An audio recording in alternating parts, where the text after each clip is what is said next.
నమస్తే అండి అందరికీ. నేను మీ Madhavi Krishna. Welcome to my channel Madhavi Krishna Telugu కథలు, తెలుగు స్టోరీస్.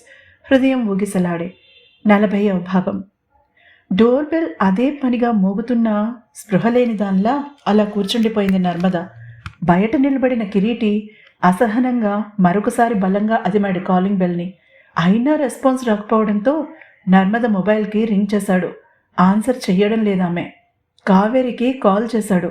అసలు కాల్ వెళ్ళడమే లేదు ఆమె నెంబర్కి. తన కార్ టైర్ పంక్చర్ అవ్వడం వల్ల రావడం లేట్ అయింది. ఈలోపుగా ఎక్కడికి వెళ్ళిపోయారు ఈ అక్క చెల్లెళ్ళిద్దరూ సాలోచనగా అనుకుంటూ ఆగకుండా బెల్ మోగించాడు. ఈసారి అతనిలో కంగారు మొదలైంది. బస్సుమంటూ చెవులు చిల్లులు పడేలా వినిపించిన శబ్దానికి ఉలిక్కిపడి ఈ లోకంలోకి వచ్చింది నర్మద. గబగబా లేచి వెళ్ళి మెయిన్ డోర్ తీసింది. వాడిన మొహం, వణుకుతున్న పెదాలు, నీళ్లు నిండిన కళ్ళు చూడగానే ఫోర్స్గా నోట్లో నుంచి రాబోయిన మాట నోట్లోనే ఆగిపోయింది కిరీటికి. ఏమైంది నర్మద? ఆమెని పక్కకి తప్పించి ఇంట్లోకి వస్తూ అడిగాడు. నర్మద వణుకుతున్న చేతులతో తన చేతిలోని ఫోటో అతనికి అందించింది. అతను మౌనంగా అది అందుకుని చూసి కళ్ళు చిట్లించాడు. అది తను కావేరి కలిసి ఉన్న ఫోటో. చాలా క్లోజ్గా ఉన్నారిద్దరూ అందులో. నర్మద, ఇది అంటూ నర్మద కళ్ళల్లో కోపం చూడగానే మాట ఆపేశాడు. ఆ టైంలో తను ఏం మాట్లాడినా ప్రయోజనం లేదని అర్థమైపోయింది అతనికి. నర్మద తనని అనుమానించడం అతనికి హర్టింగ్గా అనిపించింది. కావేరి అక్కడ లేకపోవడం మంచిదైంది అనుకున్నాడు కిరీటి. ఆమె ఇంకా ఇంటికి రాలేదని తెలియదు అతనికి. మౌనంగా సోఫాలో కూలబడ్డాడు. బ్యాక్ టు స్క్వేర్ వన్ అనుకున్నాడు మనసులో నిరాశగా. అంతలో నర్మద అతని పక్కన కూలబడడంతో ఆశ్చర్యపోయాడు. కిరీటి, చిన్న ఏదో చాలా పెద్ద ప్రాబ్లంలో ఇరుక్కుందనిపిస్తోంది నాకు. తనని ఆ సాగర్ గాడు దేనికోసమో బ్లాక్మెయిల్ చేస్తున్నాడు. ఆ రోజు మీ ఇద్దరి వీడియో ఫొటోస్ తీయడానికి అదే కారణం. అతని భుజం మీద తలవాల్చి అంది మెల్లగా. ఏడుపుతో ఆమె గొంతు వణుకుతోంది. నా మీద నీకు కోపంగా లేదా? ఆమెని దగ్గరికి తీసుకుంటూ అడిగాడు కిరీటి. ఛీ, మీ మీదెందుకు కోపం? ఆ ఫొటోస్ తీసిన వాడి మీద విపరీతమైన కోపంగా ఉంది. పబ్లిక్ ప్లేస్లో నిలబడి నవ్వుతూ మాట్లాడుకుంటున్న మీ ఇద్దరి ఫొటోస్ని అలా మార్ఫ్ చేసినందుకు ఆ సాగర్ గాడి మీద నాకు కోపంగా ఉంది. తలెత్తి అతని కళ్ళలోకి చూస్తూ చెప్పింది నర్మద. అంటే నన్ను నమ్ముతున్నావా? మరొకసారి కన్ఫర్మ్ చేసుకోవడానికి అడిగాడు Kireeti. Yes, with my life అంది నర్మద. ఓహ్ నర్మదా, ఒక్క క్షణం ఎంత కంగారు పడ్డానో తెలుసా? ఆమె కణత మీద ముద్దు పెట్టుకుంటూ అన్నాడు రిలీఫ్ ఫీల్ అవుతూ కిరీటి. ఇందులో కంగారు పడవలసిందేముంది కిరీటి? మీరు కావేరిని కూతురి స్థానంలో ఊహించుకున్నాక మీ మీద తప్పుడు ఆలోచనలు నాకు రానే రావు. అతని నడుము చుట్టూ చేతిని బిగించి చెప్పిందామె. అదే వేరే అమ్మాయి అయితే వస్తాయా? అడిగాడు నవ్వుతూ. అబ్బా, ఇప్పుడు మన విషయం కాదు కదా. ముందు ఈ ఫోటో సంగతి ఏంటి? కావేరిని అడుగుదామా? ఆతృతగా అడిగింది కిరీటిని. నో, అసలు ఈ ఫోటో నువ్వు చూసినట్టు కూడా కావేరికి తెలియకూడదు. ఇది ఒక ఇంపార్టెంట్ ఎవిడెన్స్ కావచ్చు. నీకు ఈ ఫోటో చూపించి మన పెళ్లి క్యాన్సిల్ చేయిస్తానని ఎవరైనా ఆమెను బ్లాక్మెయిల్ చేస్తున్నారేమో. ఫోటోని నర్మద చేతికి ఇచ్చి చాలా జాగ్రత్తగా దాచమని చెప్తూ అన్నాడు కిరీటి.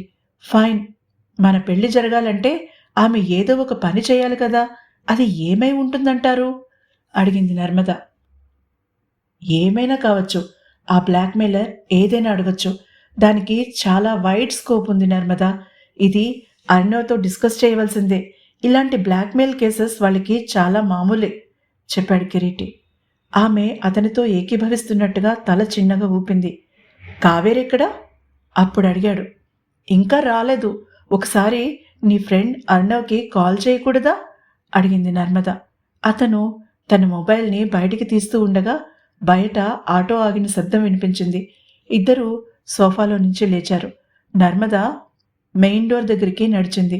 బయట కావేరి ఎవరితోనో మాట్లాడుతూ కనిపించింది. ఎవరో సరిగ్గా కనిపించలేదు ఆమెకి. ఇక నువ్వు వెళ్ళు, థ్యాంక్ యూ చెప్పింది కావేరి అర్ణవ్తో.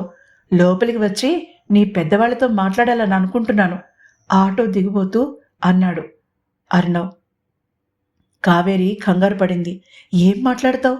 అతన్ని ఆటో దిగకుండా ఆపుతూ అడిగింది. బీచ్లో మనం మాట్లాడుకున్నదే నర్మగర్భంగా అన్నాడు అర్ణవ్ ఆటో అతనికి అర్థం కాకుండా. దానికి ఇది టైం కాదు. అయినా ఇప్పుడు అక్కా బావలతో బయటికెళ్ళాలి నేను, కళ్ళతోనే అతన్ని వారిస్తూ చెప్పింది. అతను ఒక్క క్షణం ఆలోచనలో పడినట్టుగా మౌనంగా ఉండిపోయాడు. అతను దేని గురించి మాట్లాడాలనుకుంటున్నాడో ఆమెకి బాగానే అర్థమైంది. అందుకే అతను సైలెంట్ అవ్వగానే బ్రతుకు జీవుడా అనుకుంది మనసులో. కానీ దేన్నైనా అతని మధ్యలో వదిలే రకం కాదని 2 నిమిషాల తర్వాత అర్థమైంది కావేరికి. రేపు ఉదయం 10 గంటలకు బస్ స్టాప్ దగ్గర అంటూ ఆటో అతన్ని స్టార్ట్ చేయమన్నట్టుగా సైగ చేశాడు అర్ణవ్. దేనికి అడిగింది కావేరి కోపంగా. లేట్ చేస్తే డైరెక్ట్గా సాయంత్రం ఇంటికి వచ్చేస్తా, ఆటో టర్న్ తీసుకుంటూ ఉండగా అడిగాడు. నాకు రేపు కాలేజ్ ఉంది చిన్నగా అరిచి చెప్పింది. అప్పటికే ఆటో స్పీడ్ అందుకుంటోంది. బంకొట్టు తల బయటికి పెట్టి చెప్పి ఫ్లయింగ్ కిస్ ఇచ్చి తిరిగి తన తలని లోపలికి పెట్టేసుకున్నాడు అర్ణవ్. దొంగ సచ్చినోడా కోపంగా అరిచింది కావేరి. అప్పటికే ఆటో వీధి మలుపు తిరగడంతో ఎదురుగా టెర్రస్ మీద తిన్నది అరగడం కోసం వాకింగ్ చేస్తున్న పెద్దాయన ఉలిక్కిపడి కావేరి వైపు చూసి గబగబా మెట్లు దిగి కిందకి వెళ్ళిపోయి ఇంట్లో దూరి తలుపు వేసేసుకున్నాడు. అది గమనించిన కావేరి చిన్నగా నవ్వుకుంది. కమాన్ స్వీటీ, కావేరి లోపలికి వచ్చేస్తోంది. Act normal. తనని దింపినది అర్ణవ్, సో డోంట్ వరీ అర్జెంటుగా ఆమె చెవిలో చెప్పాడు కిరీటి. నర్మద మొహమంతా నవ్వు పులుముకుంది. ఇడియట్, యాక్ట్ నార్మల్ అన్నాను అంటే సీరియస్గా పెట్టు మొహం. అనుకున్న టైం కన్నా కావేరి 2 గంటలు లేట్ చేసింది పంటి పిగువన అన్నాడు కిరీటి. తల కొట్టుకుంది నర్మద తన తెలివి తక్కువతనానికి. నర్మద మొహం ముడుచుకోవడం, కావేరి లోపలికి ఎంటర్ అవ్వడం ఒకేసారి జరిగాయి. కావేరి తడబాటును కప్పిపుచ్చుకుంటూ హుషారుగా గ్రీట్ చేసింది వాళ్ళిద్దరినీ. హాయ్ లవ్ బర్డ్స్, డిస్టర్బ్ చేశానా? లేని హుషారుని గొంతులోకి తెచ్చుకుంటూ అడిగింది. చెల్లెల్ని చూడగానే జావకారిపోయిన నర్మద వెనక భాగం మీద షార్ప్గా గిచ్చాడు కిరీటి, తిట్టడం స్టార్ట్ చేయమని హింట్ చేస్తూ. ఆవు అగు, ఎక్కడి నుంచి బా వస్తున్నా? కోపం బదులు తడబాటు గొంతులో వినిపిస్తుండగా అడిగింది నర్మద చెల్లెల్ని.